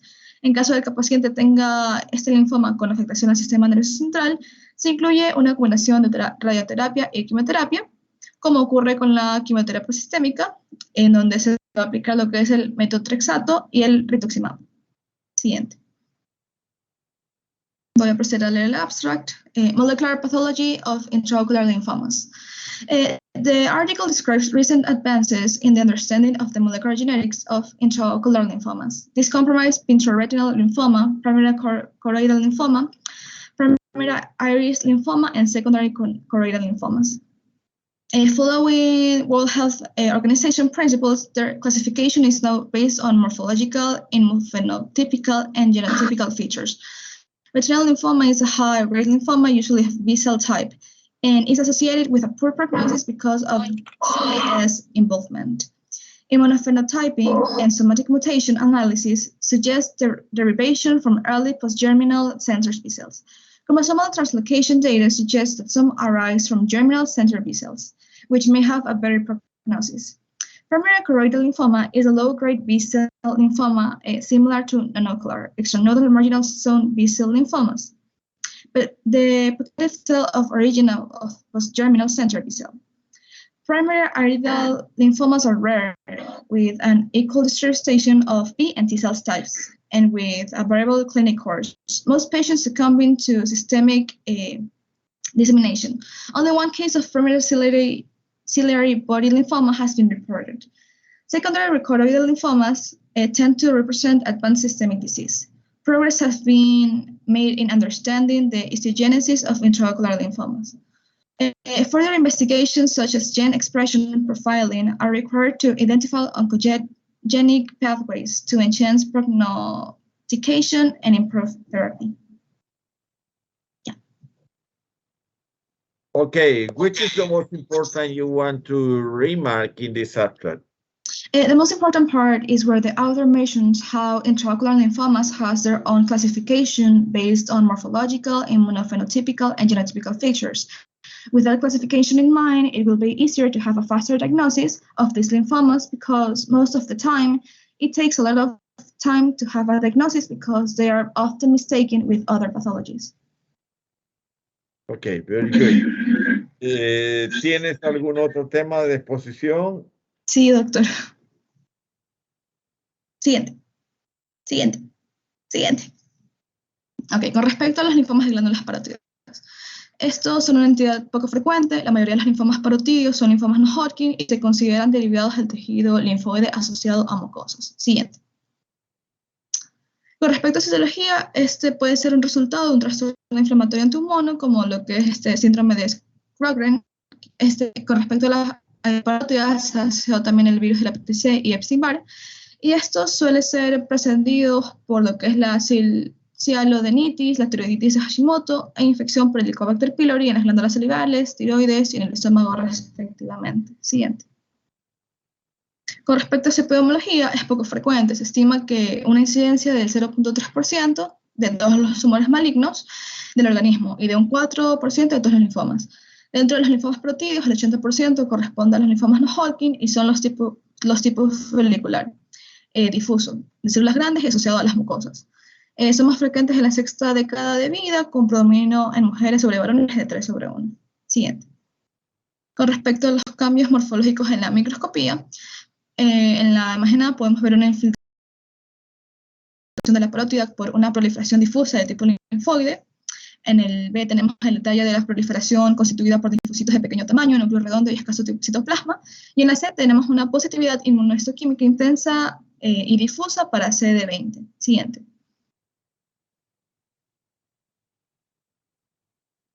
Okay. En la imagen de la izquierda podemos ver una fotografía con aumento mediano en donde se observa atrofia de signos glandulares serosos producto de la infiltración linfoide densa. Y en la otra tenemos una fotografía de gran aumento donde se observa el infiltrado linfoide con más detalle. Son linfocitos de tamaño intermedio, de citoplasma escaso. Esto va a ser claro con núcleo redondo ligeramente oval, en los que ocasionalmente se observan núcleos pequeños. Siguiente. Con respecto a sus manifestaciones clínicas, tenemos que el paciente puede tener un bulto, hinchazón en la boca, la mejilla, la mandíbula, parte de su cara, debilidad de los músculos de un lado de la cara, también dificultad para abrir la boca ampliamente, drenaje de líquido en el oído y dificultad para tragar. Siguiente. Para su diagnóstico se va a utilizar lo que son las tomografías computarizadas, en donde van a utilizar rayos X para proporcionar imágenes de masas dentro de las glándulas salivales que provee información importante del sitio y extensión del tumor. También están las exploraciones de imágenes por resonancia magnética, en donde van a utilizar imanes y ondas de radio para crear imágenes de las estructuras internas del cuerpo. También está la tomografía por emisión de positrones, pues van a utilizar pequeñas cantidades de materiales radioactivos para identificar las masas cancerosas. Y por último vamos a tener la biopsia, con aguja fina para recolectar una pequeña muestra de tejido y líquido de un tumor de la glándula salival. Con respecto a su diagnóstico diferencial, entre los diagnósticos diferenciales debemos tener en cuenta otras variantes del linfoma de Hodgkin clásico y no clásico. Así como es el patrón en nódulos separados por bandas fibrosas, pues permiten establecer el diagnóstico de variantes esclerosis nodular del linfoma de Hodgkin. Y también es importante diferenciar de las diversas formas de linfomas de no Hodgkin, que pueden presentarse en forma más común en la glándula salival. Siguiente. Con respecto a su manejo de tratamiento, se recomienda quimioterapia con o radioterapia asociada en las formas diseminadas o tras la resección incompleta del tumor, mientras que la parotidectomía queda reservada para tumores de localización única. Siguiente. En las complicaciones va a haber que se va a incluir un rápido agrandamiento de una masa preexistente dentro o alrededor de la boca, entumecimiento, debilidad y dolor facial, Y estos síntomas pueden interferir con la capacidad de hablar y tragar correctamente. Siguiente. Ok, con respecto al abstract. Parotid lymphoma, a review of clinical presentation and management. Lymphoma of the parotid gland is relatively rare occurrence among head and neck tumors. Presentation is indistinguishable from other swellings of the parotid gland. Therefore, it is important to consider lymphoma in differential diagnosis when examining parotid swellings. Parotid lymphomas are most likely to be cell not Hodgkin lymphoma of one of three types, which include follicular, marginal zone, and diffuse large B cell. Y de mañana atienden ustedes. Also, other histologic patterns have been described. We present a review of patients with parotid lymphoma who presented to the University of Maryland Medical Center's Department of Oral and Maxillofacial Surgery with facial swelling. Two patients were diagnosed with follicular lymphoma, where areas the third was diagnosed with marginal zone lymphoma. Okay, which is the most important you want to remark in this abstract? Okay, the most important part of this abstract is where the author mentions to consider the parotid lymphoma in the differential diagnosis when examining parotid swellings, because parotid lymphomas are quite rare, so it's relevant to consider them since the beginning to have a faster diagnosis in case that the patient really has a parotid lymphoma. Okay, very good. Okay, has hecho una muy buena exposición, una buena investigación sobre el tema. Te felicito esta vez. Este era tu último tema, ¿no? No, falta uno más, que es el linfoma de intestino delgado. Perdón, entonces continúa, por favor. El linfoma de intestino delgado, excelente. Continúa, por favor. Siguiente. El linfoma de intestino delgado. Este es un tumor de tipo linfóide que afecta de manera exclusiva o primaria al tubo digestivo sin prejuzgar su origen o extensión. El linfoma de intestino delgado es una de las neoplasias malignas de intestino delgado más frecuentes y representa cerca del 25% en todas las neoplasias malignas primarias de intestino delgado. Siguiente. Con respecto a los factores de riesgo, se van a tomar en cuenta las enfermedades inmunosupresoras como es el SIDA, la enfermedad celíaca, también los pacientes positivos para Helicobacter pylori y la enfermedad de Crohn. Siguiente. Con respecto a su epidemiología, ¿ya está en la imagen de epidemiología? Ya. Estos constituyen entre el 1 al 4% de las neoplasias malignas de intestino, siendo su prevalencia el 0.02 por 100.000 habitantes. De los linfomas intestinales no Hodgkin, aproximadamente el 85% de los casos corresponde a las células tipo B y el 15% al tipo de células T. Disculpen.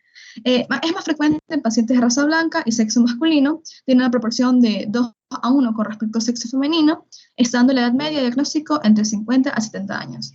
Este es común en el Oriente Medio y Norte de África. Siguiente.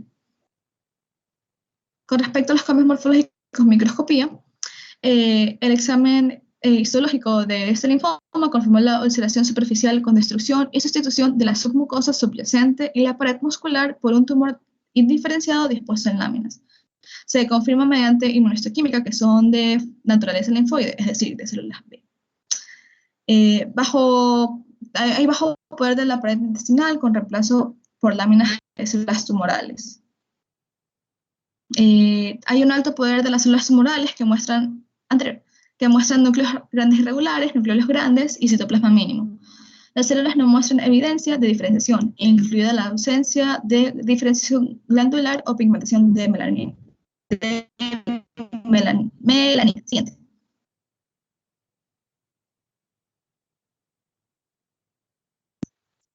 Sí, no, anterior. Ya listo. Aquí tenemos una tinción de CD20, que es marcador de células B. Hay tinción positiva que indica un linaje de células B. Las tinciones de células T mostraron solo células T de fondo reactivas. En la otra imagen tenemos en la imagen A que el CD20 es un marcador de linaje B y los linfocitos tumorales son positivos. En la imagen B se va a aplicar el CD10, que es un marcador de centros germinales de los folículos linfoides de tejido normal. Las células tumorales son positivas, por ello se denomina linfoma folicular. En el C se aplica lo que es el CD3, que es un marcador de linfocitos T, y los linfocitos tumorales son negativos, que son la parte azul. linfocitos T acompañantes positivos en la periferia. En la D se va a aplicar la Ki-67, que es un marcador de proliferación celular, que en este caso es 30%. Siguiente.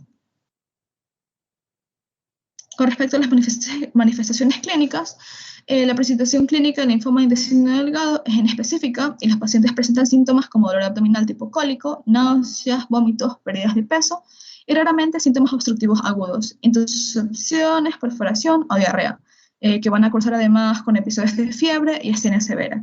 Siguiente. Con respecto al diagnóstico, se va a aplicar el FBC, que puede revelar anemia debido a la pérdida crónica de sangre con deficiencia de hierro, y también una radiografía de abdomen, que puede revelar signos de obstrucción en el intestino delgado. Siguiente. Con respecto al diagnóstico diferencial, se van a tomar en cuenta la enfermedad inflamatoria, especialmente lo que es la enfermedad de Crohn, el adenocarcinoma intestino delgado, metástasis, infección o enteritis, el leiomioma, leiomiosarcoma y el GIST. Siguiente. Con respecto al manejo de tratamiento, el manejo adecuado depende de un diagnóstico y una estratificación precisos. El tratamiento quirúrgico implica la resección del segmento intestinal afectado con drenaje de los ganglios linfáticos mesentéricos. También se puede hacer una biopsia de hígado y muestreo de nodos distantes. Y los regímenes de quimioterapia generalmente se usan después de la cirugía para reducir las posibilidades de diseminación sistémica. También se puede aplicar lo que es la adriamicina. Siguiente. Con respecto a las complicaciones, este puede crecer localmente a la luz del intestino y causar obstrucción, o a veces causar perforación. A veces se disemina a lo largo de la superficie de la mucosa para afectar un área amplia, lo que provoca una malabsorción. Siguiente. Con respecto al abstract, primary lymphoma of the small intestine, a clinopathological study of 119 cases. Small bowel lymphomas account for 20 to 40% of primary gut lymphomas in West populations and are among the most common malignant tumors of the small bowel. We studied 119 cases of primary small bowel lymphoma presenting over 4 decades. 2/3 of the patients were men with a peak age incidence in the 7th decade. A common presented feature include abdominal pain, weight loss, small bowel obstruction, and acute abdomen. Tumors were classified using the Kiel European Association of Hematopathology Geneva Workshop scheme and phenotype of paraffin sections. 66% were B cells and 34% were T cell. In all cases, the antibodies L26 and polyclonal CD3 reliably distinguish between B and T cell tumors. Of the B-cell lymphomas, 62 were diffuse high-grade. 20% were low-grade lymphomas of mucosa associated with lymphoid tissue. 11% had both low and high-grade components, and 7% were both low-grade types. Of the T-cell lymphomas, 83 were high-grade and 49 were enteropathy associated. Most T-cell lymphomas were ulcerated plaques and structures in the proximal small bowel.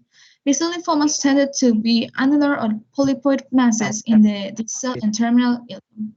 Survival data show that low-grade B-cell lymphomas had the best outcome, and T-cell lymphomas the worst. Adverse prognostic features include perforation, high-grade, histology, multiple tumors, and advanced stage. Maceroso parece que es intermedio. Es benigno, sí. Sí, afortunadamente, sí. A la orden, hasta luego. Okay, which is the most important you want to remark in this abstract? The most important part of this abstract is where the author mentions how the patients had different problems based on what type of a small bowel lymphoma they had. I'm talking about B-cell lymphomas and T-cell lymphomas. If they were B-cell lymphomas, they tended to be annular or polypoid masses, and if they were T-cell lymphomas, they were also ulcerated plaques or structures in the proximal small bowel. It is also important to mention how the B-cell lymphomas had a better survival data than the T-cell lymphomas. Small bowel lymphoma, T-cell type. How about the prognosis in this kind of tumor? The prognosis, they often had features include perforation, high-grade histology, and multiple tumors and advanced stage. They are also like the other lymphomas. They have difficult diagnosis as well. Yeah. I think maybe duodenum and ileum is more easy to diagnose because by endoscopic you can arrive to that early stage. But if it the most early that you can diagnose is better the prognosis. Yes. You agree with me? Yes, I do. Okay, good. Very good. Okay, has hecho una muy buena explicación sobre los temas que te he tocado. Te felicito, Betsabe. Bien, este es el último tema de presentación, ¿no? Sí, ya no hay más temas. Ya, ok, entonces les voy a proceder a continuar con lo que se quedó pendiente en la clase anterior.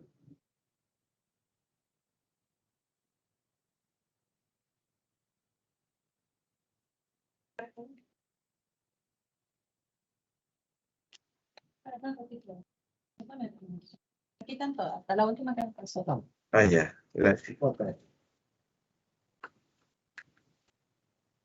Aquí le dejaron los del doctor Robles. Ah, sí, Para que le regalen la feria. Si yo no quiero. ¿Ah? De la asamblea, Lo mismo de siempre.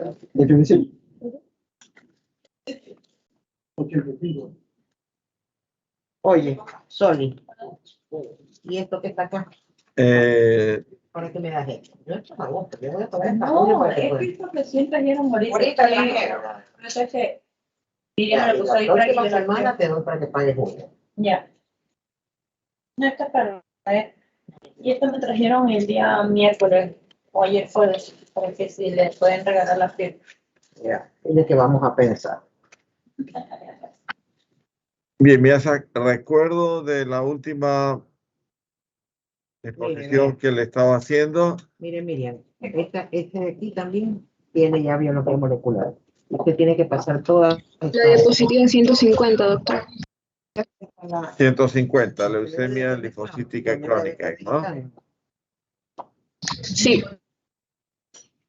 Okay.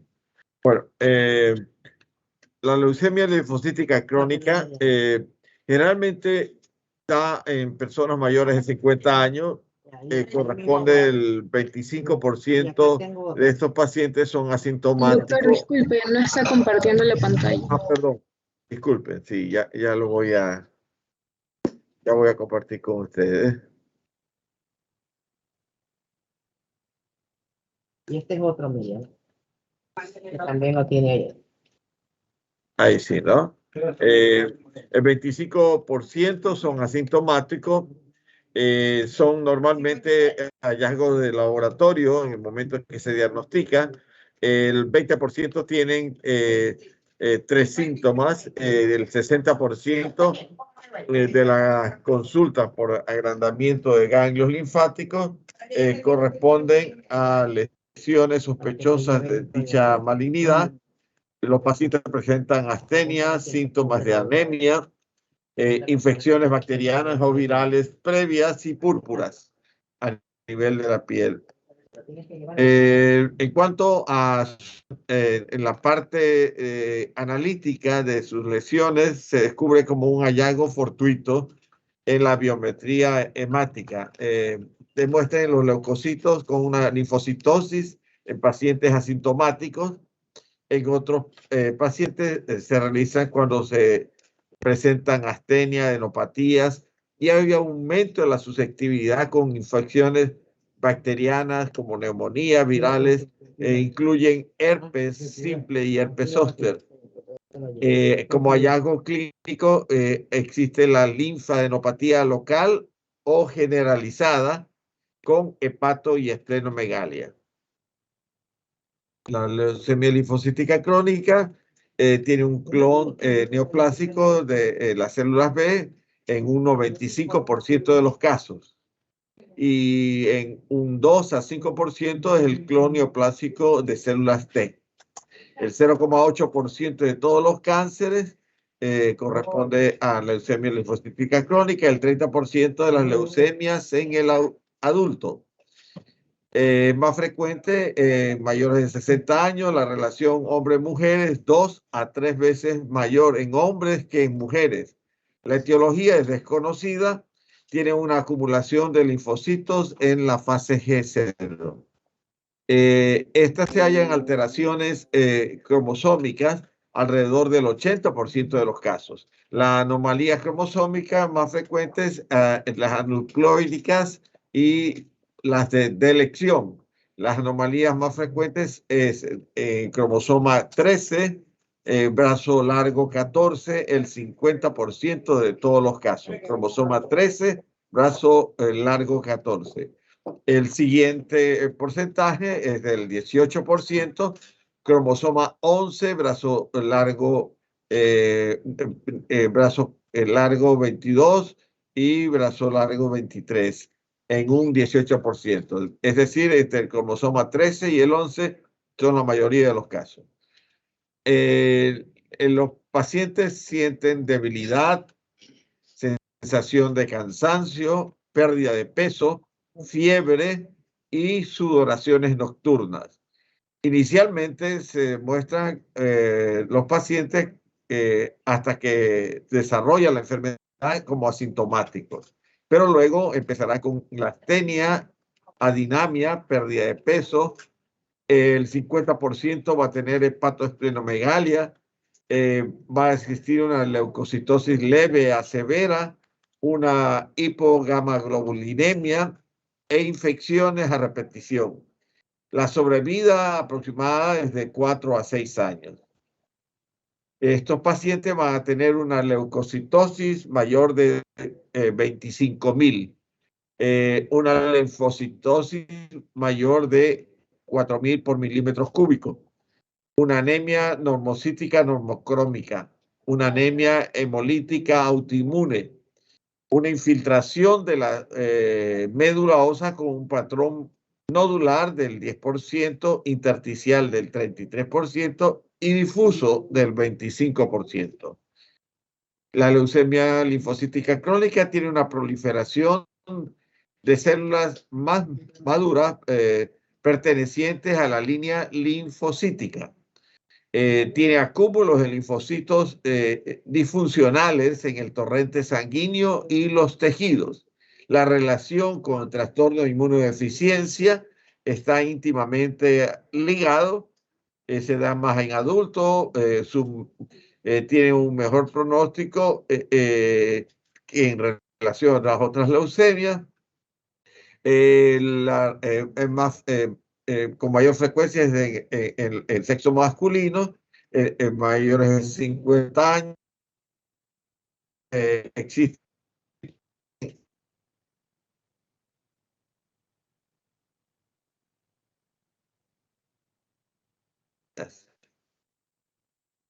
¿qué pasó?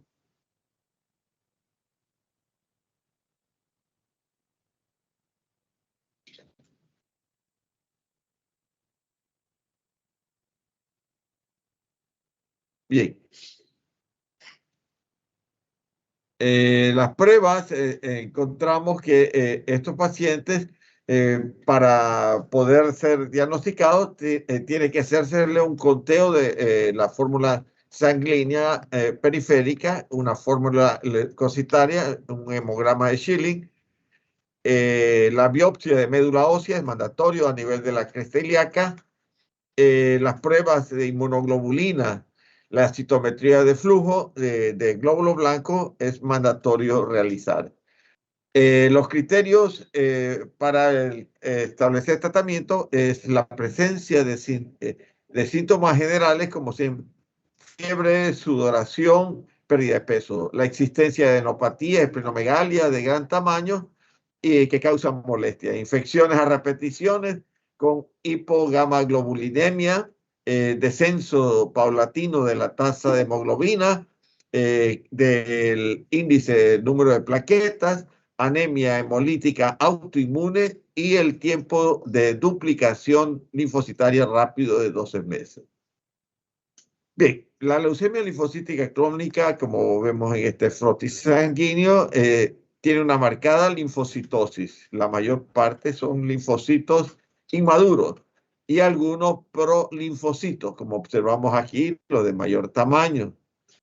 La leucemia linfocítica crónica de células B maduras presenta una marcada linfocitosis con linfocitos que son pequeños, como lo observamos acá, con cromatina condensada y que tienen un aspecto de balón de fútbol.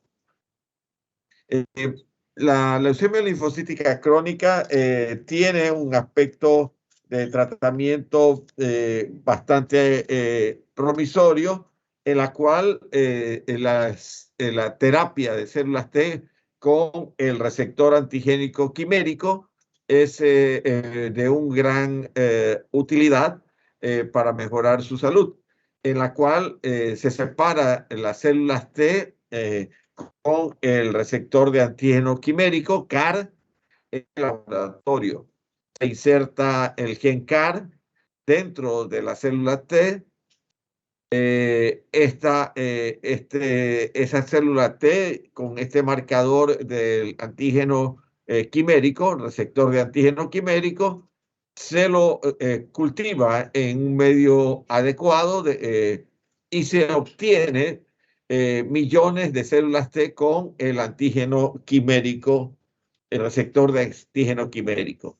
Luego, por vía de transfusión sanguínea, se lo inocula de nuevo al paciente y este hace que selectivamente acudan hacia las células cancerosas y comiencen a fagocitar y a destruirlas. Por lo tanto, esta terapia de células T con el antígeno, el receptor de antígeno quimérico es muy útil. Y aquí vemos el resultado. Este es un linfoma y vemos claramente que estos anticuerpos atacan a las células de leucemia linfocítica con el receptor de antígeno quimérico, como observamos entre las horas 11 y la hora 6. Vemos claramente la actividad fagocítica que tiene sobre las células linfocíticas neoplásicas malignas. Dentro de la clasificación, el linfoma linfocítico pequeño se deriva con una neoplasia de linfocitos bien diferenciados a una leucemia linfocítica crónica y representan el 4% de todos los linfomas. La estirpe B se encuentra diseminada en un 80% de los casos en el momento del diagnóstico. Bien, ahora continuamos.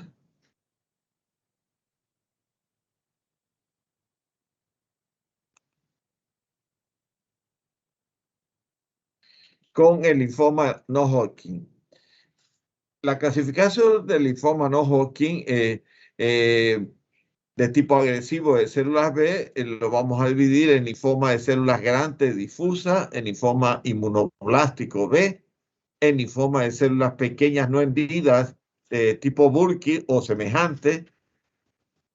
La categoría de los linfomas no Hodgkin asociado al SIDA corresponde al linfoma primario del sistema nervioso central, con las cuales representa el 20% de todos los casos de linfoma no Hodgkin en pacientes con SIDA. Luego el linfoma sistémico y luego el linfoma de fusión primaria.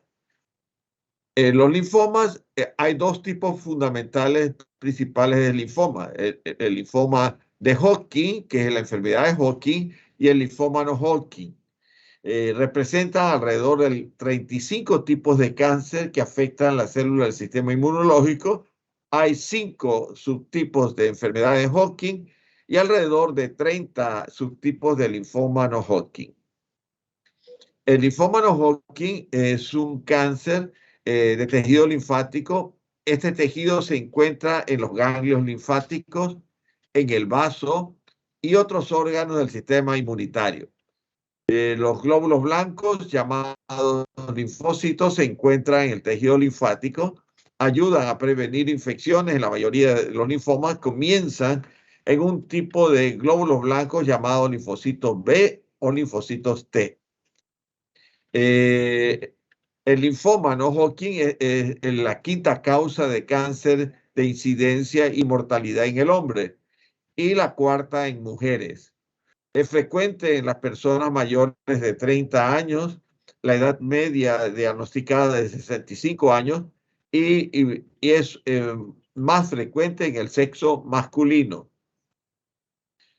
Dentro de los signos y síntomas, el paciente va a presentar malestar, fiebre, pérdida de peso y sudoración.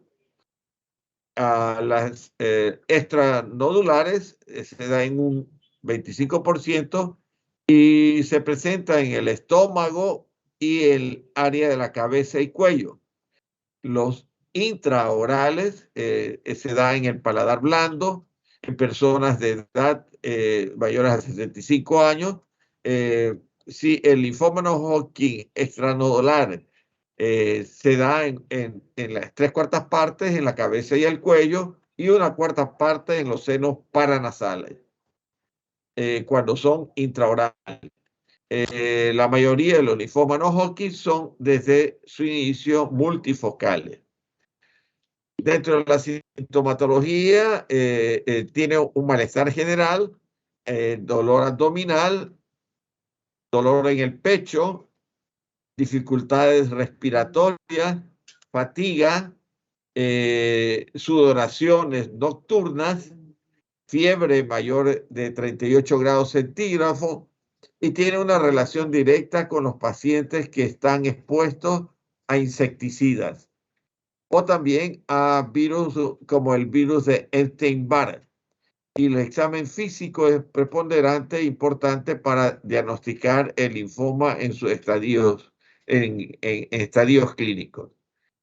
En la característica clínica del linfoma no Hodgkin está dado linfoma linfoblástico de células T de fenotipo de timocitos y de precursores de células B.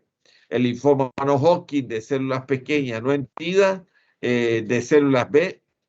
El linfoma no Hodgkin de células grandes hendidas y no hendidas, sean T o B. Los inmunoblásticos de células B, los anaplásicos de células T, KI positivo y CD30, 2 cruces positivas. Masas en el mediastino anterior con adenopatía en el torso superior, masas cutáneas y masas en ganglios linfáticos aislados. Masas a nivel abdominales, gastrointestinales y también en el anillo de Waldeyer o a nivel del linfoma no Hodgkin de células grandes en el mediastino, en el hueso y también a nivel abdominal y en el anillo de Waldeyer, piel, ganglios y hueso en los linfomas no Hodgkin de células grandes. Bien, en el diagnóstico tenemos que el examen físico es fundamental, observar los tamaños de los ganglios afectados en las diferentes áreas, hacer un hemograma, valoración de la sangre con un test de función hepática, alcalina, observar la cupremia y la ferritenemia. Las radiografías estándar de tórax, AP y lateral con valoración del mediastino. Las biopsias ganglionares para establecer el diagnóstico etiológico. Los estudios y extensión a través del TAC torácico, resonancia magnética abdominal y pélvica, gammagrafía y el galio con el galio 67. La biopsia de médula ósea en pacientes con estadios 3 y 4 de enfermedades o síntomas B. La gammagrafía ósea de tecnesio 99 en casos de dolor óseo, elevación de fosfatasa alcalina o enfermedad extraganglionar. Los linfomas, en la parte epidemiológica, son tumores malignos más frecuentes en Estados Unidos y el tercero más común en niños. El linfoma puede ocurrir en cualquier edad, incluso en la infancia. El linfoma más frecuente en varones que mujeres. La relación es 1.5 a 1, tanto para el linfoma Hodgkin como el linfoma no Hodgkin. Cerca de 24,000 personas mueren con linfoma no Hodgkin y en la historia clínica lateral se observa entre 1.400 pacientes cada año. El Instituto Nacional de Cáncer estima que 8.510 casos nuevos y 1.290 casos de muerte de linfoma Hodgkin. 65.980 casos nuevos y de estos 65.000, 19.500 muertes por linfoma no Hodgkin durante el año 2009. Los linfomas Hodgkin y no Hodgkin en la edad pediátrica constituyen el 10% de todos los cánceres en niños de menos de 15 años en países desarrollados. Ocupa el tercer lugar de las leucemias y tumores del sistema nervioso central. Los linfomas no Hodgkin constituyen el 57% de los linfomas. Pero el linfoma no Hodgkin ocurre en niños generalmente que aparecen en las 2 primeras décadas de la vida. La proporción linfoma no Hodgkin en varones en relación a mujeres es de 2 a 1 o de 3 a 1. Los linfomas no Hodgkin los vamos a analizar bajo la clasificación de Ann Arbor, en la cual las cadenas ganglionares están presentes en un lado del diafragma de su estadio 1, en 2 áreas diferentes del mismo lado del diafragma, en la región cervical, en la región periaórtica o axilar, o en las 2 lados del diafragma, por ejemplo, la región inguinal con la región cervical, axilar o periaórtica. Y en el estadio 4, aquel que ya tiene una metástasis a hígado, a vaso, a ganglios linfáticos periféricos. Estas son... Entonces que ya son la 1. Ya, perfecto. Entonces nos vamos a quedar aquí. Bien. Estos son cuadros que nos vamos a quedar estos son cuadros que ya los conocemos. Bien, entonces vamos a iniciar en la próxima clase a partir de el slide 22. Perdón, 23. El slide 23.